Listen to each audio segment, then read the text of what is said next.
எனக்கு வந்து ஸ்டார்டிங்லேருந்து இந்த ஷார்ட் ஃபிலிம் எடுக்கணும்னு ஒரு இன்ட்ரெஸ்ட் இருந்துச்சு. பட் வந்து எப்படி என்ன பண்ண போகிறோம் அப்படிலாம் எனக்கு பெருசாக இது ஐடியாவே இல்லை.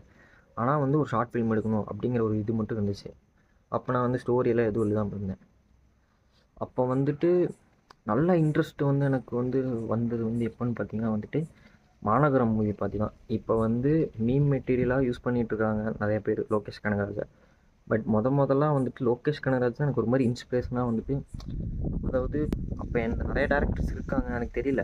பட் அப்போ வந்து பேங்க்கில் வேலை செஞ்சுட்டு ஒரு டேரக்டர் ஆகியிருக்காரு அப்படிங்கிறது வந்துட்டு ரொம்ப இன்ஸ்பிரேஷனாகவும் இருந்துச்சு. அதே சமயத்தில் எந்த டேரக்டர் கூடயும் அசிஸ்டன்ட் டேரக்டராக இல்லாமல் இருந்ததும் வந்துட்டு ஒரு மாதிரி ஓகே நம்மளும் அந்த மாதிரி வர முடியும் அப்படிங்கிற மாதிரி எனக்கு ஒரு இன்ட்ரெஸ்ட் இருந்துச்சு. அப்போ நான் டேரக்டர் ஆகினேன் என்னங்கிறதெல்லாம் எனக்கு தெரியல. இப்போது நான் ஆகணுங்கிறதே எனக்கு தெரியல. பட் நான் சொல்கிறேன் என்னென்னா வந்துட்டு இப்போது அந்த மாதிரி மீம் மெட்டீரியலாக யூஸ் பண்ணுற லோகேஷ் கனகராஜன் நானுமே வந்துட்டு ஒரு சில மீம் லோகேஷ் கனகராஜ் மீம் வந்துட்டு அவரோட மீம் வந்து நான் வந்துட்டு லைக் பண்ணியிருக்கேன். பட் இது ரொம்ப கொஞ்சம் இதாக தான் இருக்குது.